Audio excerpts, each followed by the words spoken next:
In the quiet suburbs of northern New Jersey, where tree-lined streets and modest two-story homes hide the ordinary struggles of immigrant families building new lives, a wedding took place on a crisp October Saturday in 2024.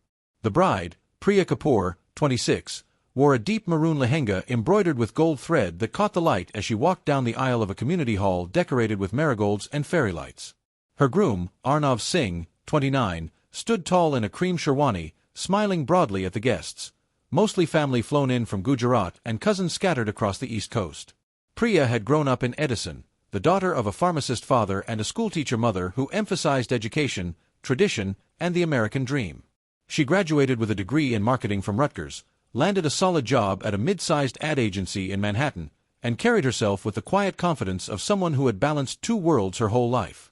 Arnav, born in Mumbai but raised in Jersey City since age 10, worked as a software engineer for a fintech startup. They met through mutual friends at a Diwali party 3 years earlier, a classic modern arranged-ish match that blossomed into love over late-night texts, weekend hikes in the Palisades, and shared dreams of starting a family. The wedding was modest by Desi standards but heartfelt. 7 days later, on the following Saturday night, police received a 911 call from a neighbor reporting screams and then silence from the couple's new townhouse in Parsippany. What officers found inside would unravel a story of betrayal, desperation, and irreversible choices. The first week of marriage unfolded like a dream. Photos posted on Instagram showed Priya and Arnav cooking together in their kitchen, her teaching him her mother's aloo para recipe, him surprising her with roses. They spent evenings unpacking wedding gifts, laughing about the endless toasters and bed sheets from well-meaning aunties. Friends remarked how perfect they looked together. But beneath the surface, cracks had already formed long before the vows. Arnav had been involved with a co-worker, Lena Morales, 27, a graphic designer at the same startup.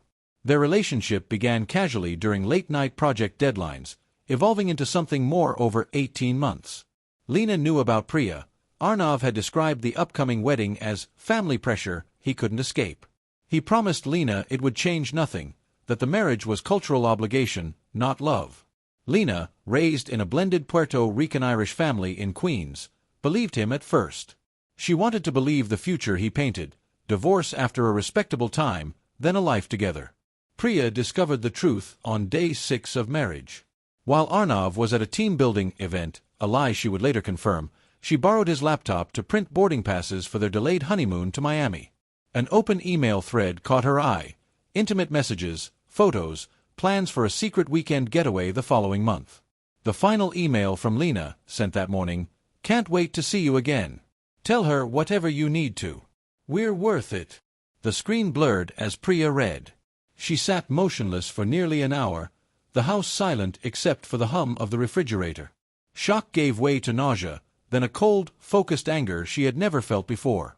She copied the messages to her phone, then deleted the evidence from his sent folder. When Arnav returned that evening smelling faintly of perfume that wasn't hers, she smiled, asked about his day, and said nothing.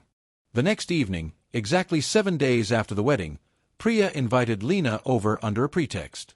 She created a fake LinkedIn message from a mutual client needing urgent design revisions, suggesting a quick in-person meeting at the townhouse since it was conveniently nearby.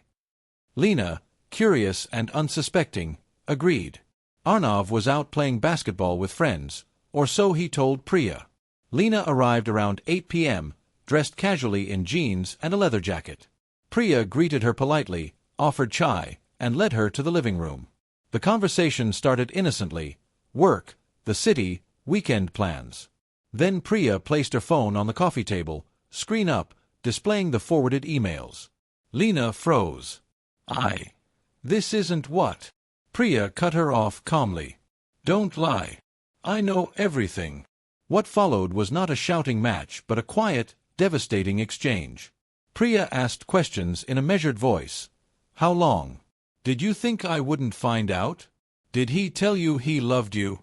Lena answered haltingly, tears foaming. She admitted the affair, claimed she believed Arnav would leave the marriage eventually. Priya listened without interruption, her face unreadable. Arnav returned home earlier than expected. He walked in to find both women sitting in silence, the air thick with tension. His face drained of color. Priya stood. Sit down, Arnav. We're all going to talk. He tried to deflect, said it was a misunderstanding, that Lena was just a friend. But the evidence was undeniable. The argument escalated. Arnav accused Priya of overreacting, of not understanding the pressure he was under. Lena tried to leave. Priya blocked the door, not physically aggressive, but firm. In the heat of the moment, emotions boiled over. Priya retrieved a licensed handgun from the bedroom safe, a purchase Arnav had made years earlier for home protection after a string of local break-ins. She didn't wave it dramatically, she simply held it, shaking, and said she couldn't let them destroy everything. What happened next was chaotic and tragic. In the struggle that ensued, Arnav lunging to grab the weapon, Lena screaming and trying to intervene, shots were fired. 2 people died at the scene, Arnav from a single wound, Lena from another. Priya, unharmed physically but shattered, called 911 herself within minutes, sobbing that it was an accident gone wrong. Police arrived to a scene of heartbreak rather than horror. No signs of premeditated planning, no poisons, no hired help, no escape bags. The gun was legally owned. Ballistics and forensics confirmed the chaotic nature. Defensive wounds on Arnav, Lena's position suggesting she tried to intervene. Priya cooperated fully from the start. In interviews, she described the discovery, the confrontation, the panic. She expressed remorse repeatedly, saying she never intended to kill anyone, that she only wanted the truth, wanted them to stop lying. Psychologists later noted signs of acute emotional distress, betrayal trauma, and a dissociative response under extreme pressure. The case drew local attention. A young couple from the Indian American community, a wedding barely a week old, a double fatality born from infidelity. Community leaders spoke of the pressures of arranged expectations clashing with modern relationships. Domestic violence advocates highlighted how unchecked secrets can explode. Immigration and cultural commentators discussed the unique stresses faced by first-generation Americans navigating love, duty, and identity.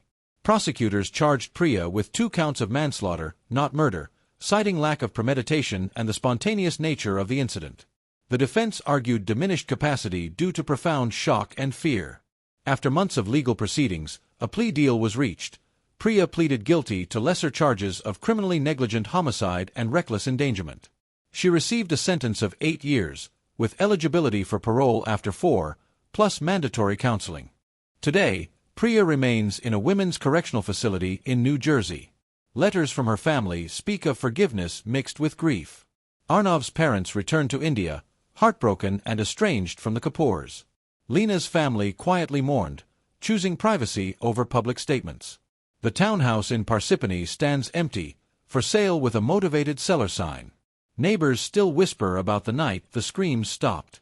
In the Indian American diaspora, the story circulates as a cautionary tale, not of violence glorified, but of what happens when deception festers in silence, when love collides with expectation, and when one moment of rage erases futures for 3 people. No one won. Everyone lost.